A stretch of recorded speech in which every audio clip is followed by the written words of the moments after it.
everyone, welcome to Better Us Now podcast. We are three athletic vegan girls from Japan aiming to make our earth a better place with happy animals and healthy humans. このポッドキャストではスポーティーなビーガンガールズ、萌え、アスカ、カホの3人が環境社会問題、ビジネスフィットネス、健康瞑想、生理、子育てなどさまざまな話題や課題について力強く美しく輝きたい女性たちのためにホットな情報をビーガン目線でお届けします。 Better Us makes better us.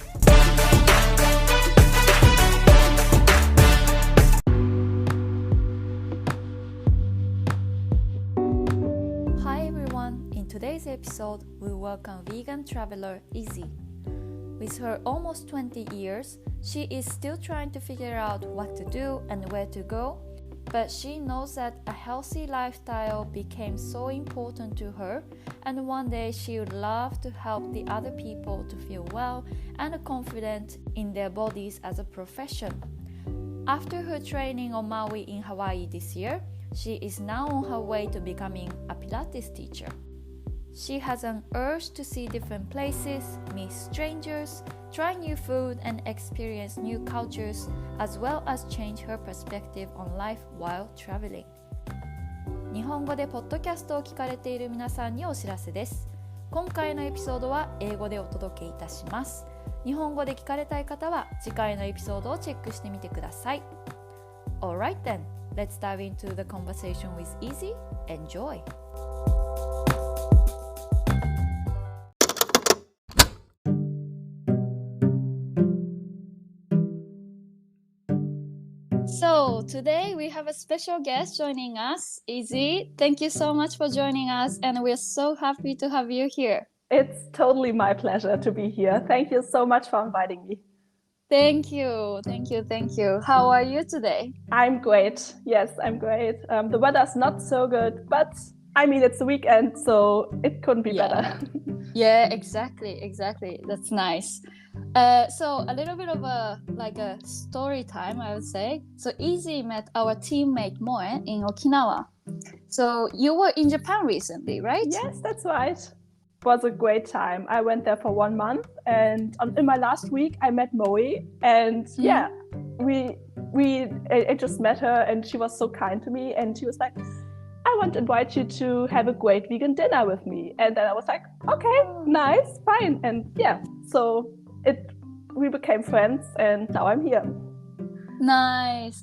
It's such a nice feeling to have new friends and make new connections. Oh yeah. So this is why you're here today, which is great. So I'm gonna jump into the questions straight away. Yes, we always ask our guests how is their vegan journey. So when and how did you become vegan? Can you kind of talk it through a little bit? Yes, of course. So I'm now vegan for I think 3 years, so it's not a long time. Maybe that's because I'm nearly 20, so I'm pretty young. And I became vegan, but the reason why I became vegan was, I think it was not the right intention. It was just a trend, and I was like, oh, I want a new challenge. I want to be vegan. And then I became vegan, and I felt lost. So I went to vegetarian back. So after a few months, I was a vegetarian again. And I was like, that couldn't be it. I watched documentaries about animal suffering, and I just looked all the important information about veganism up. And then I tried again with a lot more, I gave myself 3 weeks to just focus on important things about veganism. And then it became my new lifestyle, and it was easy. And then I felt much better in just 3 days. And then I was like, this is how I can do it. So yes. And then, I'm vegan because of 3 reasons. It's ethical reasons, because it's just not right to let animals suffer in a factory farm or something like that. Then my second reason is, it's so great for your health. When you do it right, you feel better. You feel it. like in every phase of your life. Like if you do sport, if you want to concentrate, if you just want to feel well, have a well digestion, or like a clear skin, it will always be better when you become vegan, but you have to do it right. That's the thing. And one last reason is like the environment, like sustainability. It's just a more sustainable way to live than using all the animal products or eat meat. It's just, these are my 3 reasons why I'm vegan, and now I'm here and I can't think about to change it. Like I feel so good now. Yeah, I can totally relate to that. You feel great when you change. Yes. Like you feel like more vibrant, you feel like you're thriving. Any perspective, actually. Yeah. So true. And then what kind of resources did you have to help yourself to do it right? So when I became vegan, I still lived with my parents. And I went to school. Like I was a student, and usually my parents cooked meals and they weren't vegan. So what I did, I used like cooking books, Instagram, to teach myself how to cook. And this is how it started. Like I fell in love with cooking and baking and trying myself out in the kitchen. And I started to cook meals for my whole family. So it's always good to be independent from others when you try to be vegan. Like when I started to cook meals, my parents, they loved it. So I was the person who started cooking and baking for the whole family, and nobody cares if there's meat in it or not. It has to taste good. So that was my little trick to become vegan. Like, don't rely on others. Like, make yourself independent and inform yourself. And then, that's what I did. And what I also did is to inform myself with like documentaries or reading a lot of books, and also Instagram. It can be a good source of information. You always have to be a little bit careful when it comes to social media and information, but it helped me to see, oh, there are actually other people doing this and they feel great and I'm not alone. So this helped me to stuck with it, and that's my tips to just try out, and then you will feel great when you do it right. Yes, definitely. Yeah, definitely. Yeah. Do you have any favorite documentaries that you watched? Oh yeah, I think very famous ones like Cowspiracy or Seaspiracy. I think you know these ones, right? It's about the factory farming and the fishing, and I mean, it was a hard time to look at these documentaries, but it's just the truth. And if you go on after watching this, like you did before, it's just you lie to yourself. Like when you go to the supermarket and you buy, it's much easier to buy meat when it's in a comfortable little tiny plastic box. Yes. You don't see the animal anymore. But when you watch these movies and you see how these animals come to the little tiny plastic box in the supermarket, you have to open your eyes. Now I go to the supermarket and the meat section, I just see all the dead animals lying there. Yeah, so it's very tough to watch these movies, but it's just the truth. So if you don't want to lie to yourself, watch these movies, and I guess a lot of people will change their habits afterwards. Yeah, that's totally 100%. Just changing the topic a little bit. So you became vegan 3 years ago, you said, right? Yes. And it seems like I was scrolling on your Instagram feed. Yes. It seems like you travel a lot. And I assume that you do lots of traveling. Yes. And you have been to lots of different countries. That's so true. Can you tell us about a little bit about your traveling journey? Like, how did it start? where are you now exactly? That kind of stuff. Yes, oh yes. Like traveling, it was my dream when I grew up. When I was a little kid, my dream was travel the world. Like I wanted to. When people asked me when I was like in primary school, I was like, when I'm grown up, I want to visit the jungle. It was always my answer. So my parents used to travel with me when I was a baby, and I'm so grateful now because that showed me that gave me the independence I have now on traveling, like seeing all these places. And so then I said to myself, when I'm grown up, like when I turn 18, I want to just go.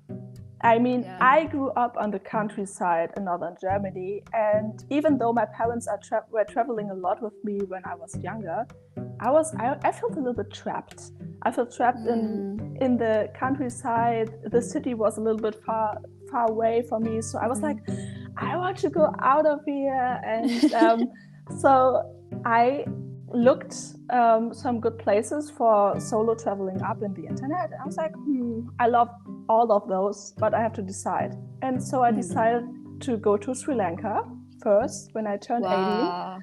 Yeah, because it's an island. It's not too overwhelming, but it is a culture shock. Yes. I wanted a culture shock. I was like, I just want, give me all this travel experience. Wow. I want a culture shock, and I want a good warm climate, and I want good food. I mean, Sri Lankan kitchen, oh my gosh. So all came together, and I decided to do my first 1 month backpacking solo travel journey when I just became 18 years old. Yeah. So in my summer holidays, I mean, I was just a student. In my summer holidays, I went to Sri Lanka with my backpack, my first solo traveling journey. It was crazy, but I feel like it formed my whole personality. It made me independent, and it was just the right decision. It was like universe was giving me a hint to just do it, and I did it, and I'm so grateful for this experience. So this is how it started. And then, of course, when I graduated last year, I had to go to travel more countries like Thailand, Australia. This year I traveled to Japan, as you said before, and Hawaii. Yes. So, wow. Yeah. That's amazing. It's so interesting to hear that you wanted a culture shock. It's quite new. I feel like, it's a big step from just living in Germany to going to Sri Lanka. Yeah. That's a big step. But nice that you are searching around the world. And while you're doing that, did you feel like it was manageable to be vegan everywhere? So there are a lot of differences where you go. It can be harder in one country and much easier in the other one.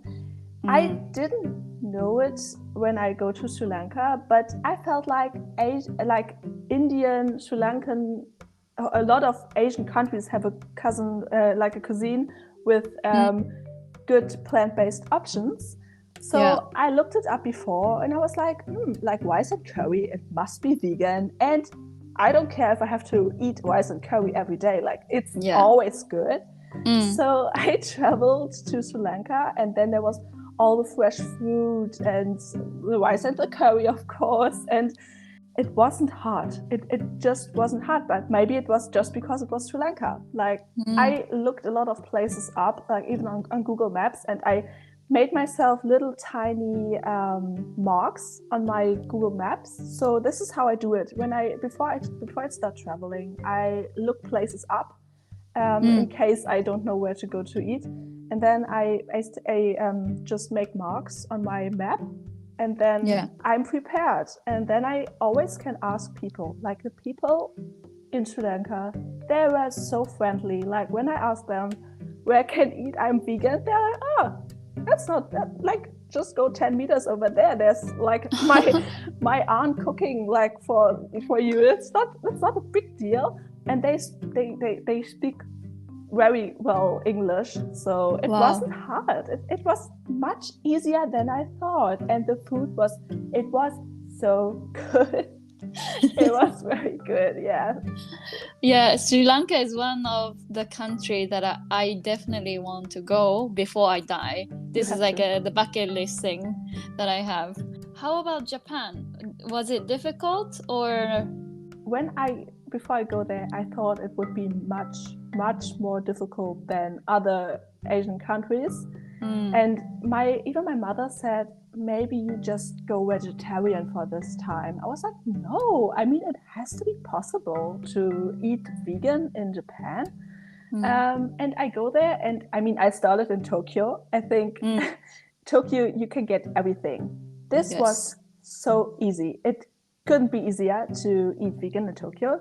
But what I recognized when I came to the countryside, a lot of people, they don't speak very well English, so it was hard to just say I don't eat meat, but I also don't eat butter and milk, and no eggs, no, and no fish, please.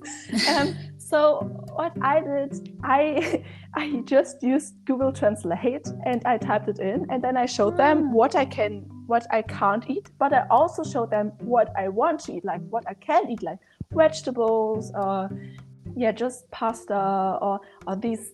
I love the Japanese sweet potato. Like I love these. It's such a good sauce. Like, and then it worked out. Like, people always try to help you out. That's what I feel like. In Germany, I feel people are more distant, and in Japan, there are so many friendly people just try to do everything to get me like a good meal. I feel so bad, but I was in a very traditional restaurant near the Mount Fuji, like it was the countryside. Yes. And like the whole family, it was like a family restaurant. Everybody worked in the restaurant, and they were like taking my phone where I wrote down what I can't eat and what I can eat. And the mother went with my phone to the kitchen, and all the whole people, they came together, and they were like, okay, what can we make her that she can eat? And it was like cute. I felt, I just have no words. Like, they created myself a whole new meal, which was on the card, which I could eat. So there's always a way. Like, even when people don't speak your language, you can find a way to ask for some vegan food. And like, vegetables and fruits, every country has vegetables and fruits. I think it's easy to get. And there are also a lot of traditional foods which are vegan, like mochi. Like in Japan, I love mochi. It's like it's vegan. It's perfect. Yes. Yeah. So this is how I did it. Yeah. Just be friendly to people, and they will be friendly to you and try to help you out with everything. And that's my experience. So cities in Japan, no problem. Like, you just have to type in Google Maps, and oh my gosh, the food it's incredibly good. Like, it's so perfect. Like, I feel in Japan, when they try to create a meal, they try to make it like real perfect in so much places. I love that. And in the cities, it's really no problem. But even on the countryside, it's no problem. When you take the time to talk to the people and to look around and see in the supermarket what you can get, it's not a problem at all, I think. I think so too. I think of course there's a language barrier, actually, and then it's good that Google Translation is actually useful these days. And I think what I hear a lot from the other people that in Japan, it's really hard to avoid fish sauce, they say. Yes. And then because we use lots of broth from fish, basically. And then, did you have a trouble with that, like trying to explain, or not really? Yeah, the thing with the fish sauce, the problem is real. Like, when you want to grab yourself a little snack from like a tiny supermarket before you jump on the train, like the onigiri, I don't know really how to pronounce it right. Sorry. It's like a onigiri is right. Onigiri, Yeah. okay. Rice bowl, I think, Yes. in Japanese. In English, sorry. In English, yeah, it's like a rice bowl with seaweed and maybe a filling inside. And I think they use sometimes like fish oil in it for the filling or for the rice. So I was always in the supermarket with my mobile phone and trying with my Google Lens to translate the background on the onigiri. Yeah. So this is how I did it, and often I just couldn't find snacks without the fish sauce. But that's okay, because it's just when you want to travel on the train, and these are the vending machines or like the Chinese stores everywhere. I think they don't have good vegan snacks. But when you want to find like a proper meal in a restaurant, this shouldn't be a problem. You can just type in what you can't eat and type in fish sauce, let it translate and show them. And I think they do their best to create a meal without fish sauce. But it is a thing. Like when you just want to grab a snack, there might be fish sauce in it. Even when it seems to be vegan or vegetarian, it's always in it. That's the thing. Unfortunately, we have a lot of like added things in our meal, and then that's another entire episode probably. But so in Japan, you were there. You also have been to Okinawa. I believe that Okinawa is also vegan friendly, and the people are also friendly there too, like Moe. Like Okinawa, I fell in love with this place. It was like Japan was great. It was a great experience. And then in my last week when I traveled to Okinawa, I was like, wow, like I felt like my soul found its new second home. It was like that. I was like, oh, okay. I can see myself again. I had the space to breathe again. And then I was like, wow, the food is so good here. Like there was an organic food store near my door, and I went in there. I was like, oh, this is paradise for me. It's like the food is organic, and then there are all these vegan restaurants, and then the purple sweet potatoes everywhere. I love those. And I looked around. What I really love about Okinawa, the people, they grow their own food in their gardens. Like there's gardening everywhere, and I think this is why the people on Okinawa get so old. I mean, that's a thing. I feel like they're very, very old people in Okinawa, and I think that's the whole lifestyle. Like they grow their own food without all the pesticides, and like they eat like a little bit of fish and a little bit of meat, but the main thing in their diet is plant-based or even vegan. So I felt good in this place. I felt like I can imagine to live here. Oh yes. I know. When I come back to Japan, I try to be in Okinawa to see Moya and Eric, and every time I go there, I'm like, I don't want to move back into Tokyo, but I would move back to Japan and live in Okinawa. Yes. I always say that. I would happily move to Okinawa, but not in Tokyo. Same. It's like a different world. Like in Japan, like there's this very modern parts, and then there's this very traditional and quiet parts, which I love. I love this that you have both. Like Tokyo is a huge city. It's like overwhelming. It's nice to see, but after 3 days you're like, oh, okay, now I can imagine to go back to countryside. And then you come to Okinawa and you're like, oh, I can finally breathe again. Oh, and the food is good, and finally you feel it in your whole body. Like people are nice, food is good, and you just feel good. So I really can imagine to move to Okinawa to see you there. Yes, definitely. I would love to see you there and explore Okinawa more. Yes. This is a little bit of fun question. Do you have any favorite country that you have visited so far? Oh wow! Like every country, like the countries are they're so different. It's just always another experience. So it's very hard to say. but it's like I talked from Okinawa that I found like a place where my soul found its second home. This like Japan, especially countryside in Okinawa, I really can recommend.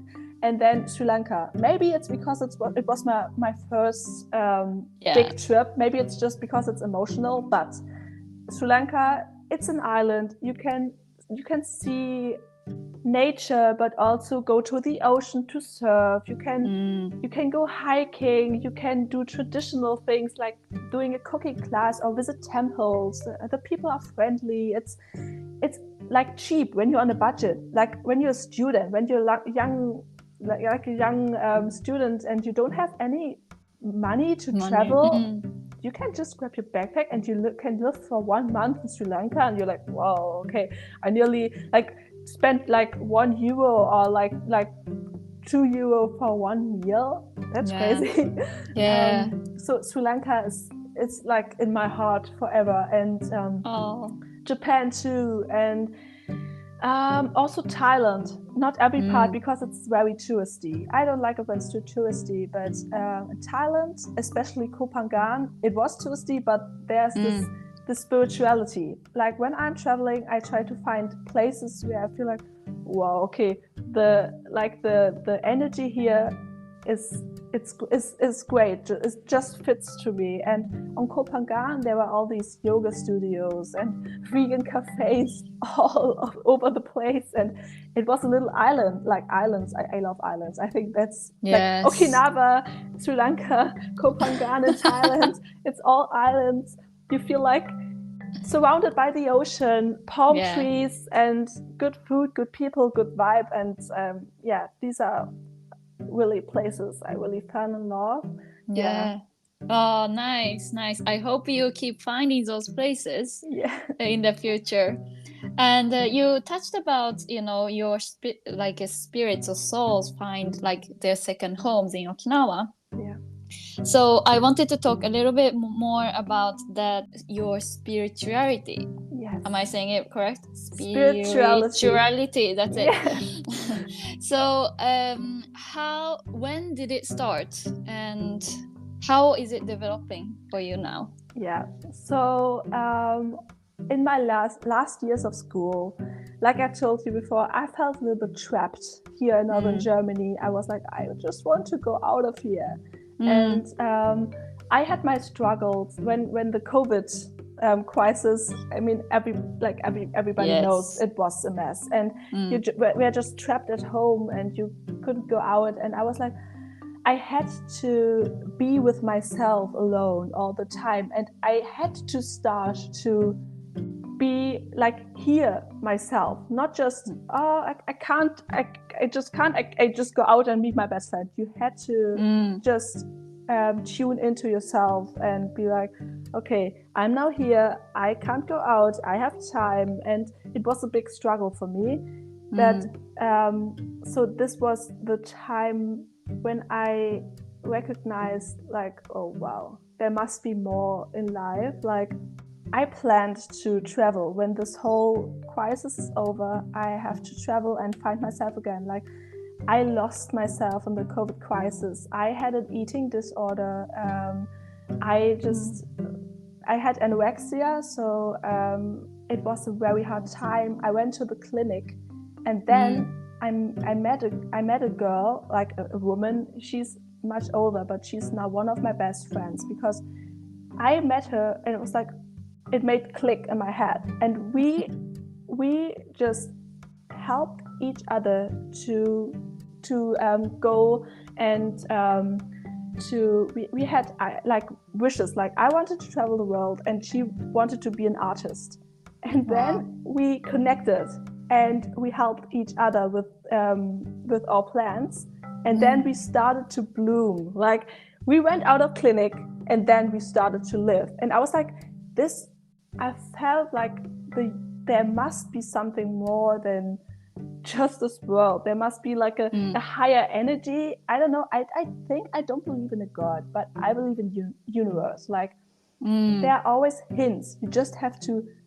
look, and you have to follow them and not just look away. So I went to the clinic because I wanted to go out of my crisis with my disease. So I went to clinic, and then I met my friend there, and I was like, okay, this is a person. It's like fate. We had to meet each other and then go out and then live our lives again. So when I go out, I planned my trip to Sri Lanka. Yeah. And then I was like, okay, I'm scared to go there alone.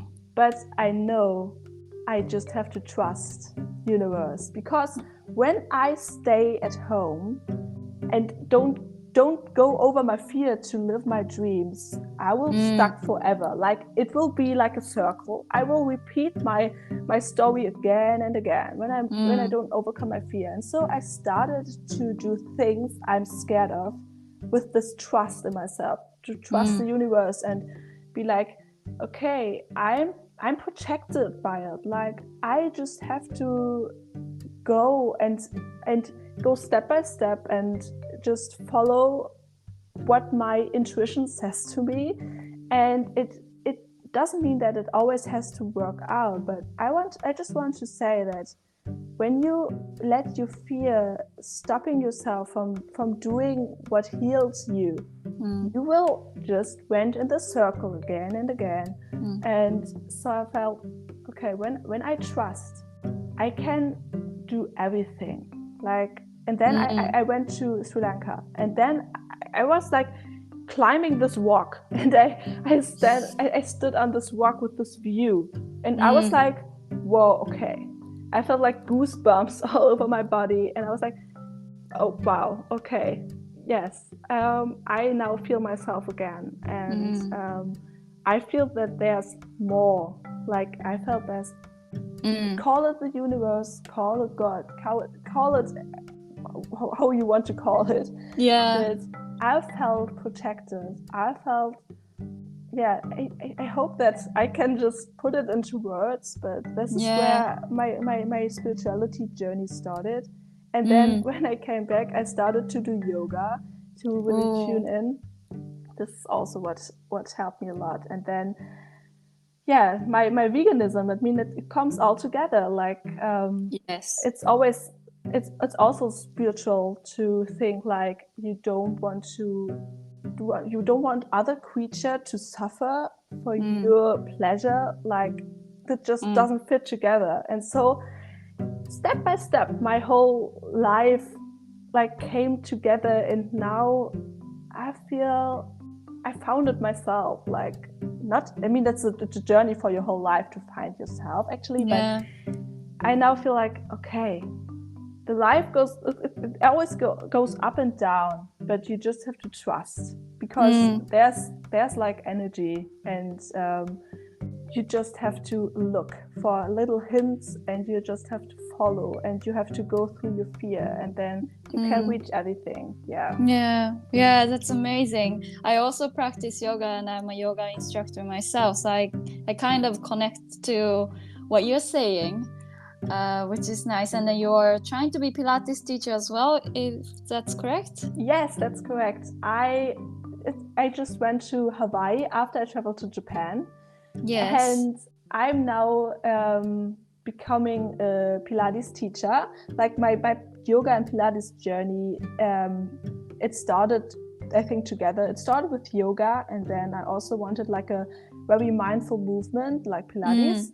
And it's the same thing. You can bring your body and mind on the same level. It both practice mind-body awareness, which is just so important, and everybody should do like a practice to get their body and mind on the same level. And this is what Pilates did to me. I just wanted a sport, but also wanted to connect with my mind. And for me, it's like when I do Pilates or yoga in the morning, I can concentrate more, and I feel great and good. And so it became a passion. And then I wanted to to connect my both passions like Pilates and traveling. So I went to Hawaii for my Pilates instructor training, and it was a very emotional and intensive time for me to do. And I'm just so grateful because in the studio we had the ocean view and the mountain view, and it was just nice. It was another click moment for me where I was like, wow, okay, this is what I want to do. Yeah, eventually that's also what I want to do for the rest of my life. With a podcast. Yeah, hopefully.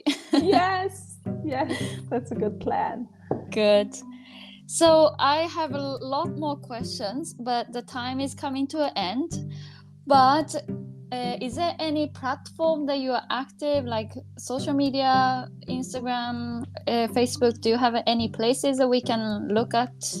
Yes. About you? Yes. I use Instagram. Yes. Okay, then I will put the links to the show notes so everybody can connect with you. Yeah, thank you very much, Izzy, for this time, and I really hope that you can come over to Stockholm, or I can go over to Germany and meet in person, or even in Okinawa. That would be amazing, actually. I hope so too. It was totally my pleasure, and I'm sure that we will meet soon. Yes. And again, thank you so much for inviting me to this podcast. This is like a big honor for me to be here, and it was my pleasure. Oh, that's very sweet. Thank you very much.